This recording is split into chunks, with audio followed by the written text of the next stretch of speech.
La Galilée du 1er siècle était une région prospère en termes d'agriculture et d'activités commerciales. Cette prospérité vient en grande partie de l'occupation romaine. Nazareth est à proximité de la riche cité de Séphoris, tout près de l'une des principales voies commerciales romaines. La position de Séphoris offre aux Galiléens la possibilité d'échanger avec des marchés lointains. Quand nous pensons aux provinces orientales, nous ne devons pas oublier que les échanges commerciaux mettaient en relation des marchands de villages reculés avec tout le reste de la Méditerranée. Est-ce à Séphoris que Jésus rencontre l'homme qui sera au cœur de la légende anglaise, Joseph d'Arimathie? Joseph n'apparaît dans les évangiles qu'à la mort de Jésus, quand il vient réclamer son corps pour l'ensevelir.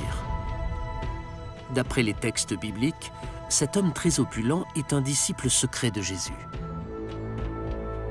Qu'il obtienne l'autorisation d'ensevelir Jésus suggère un lien de parenté entre les deux hommes.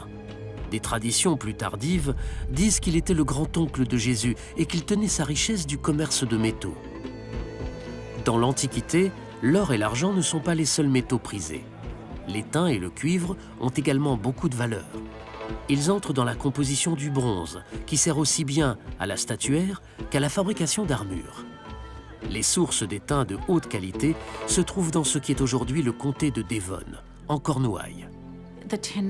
Les mines d'étain des Cornouailles, dans le Devon, étaient une destination incontournable. Il n'y a aucune raison de croire que les marchands romains ne s'approvisionnaient pas dans les mines d'étain de Grande-Bretagne avant même sa conquête dans les années 50.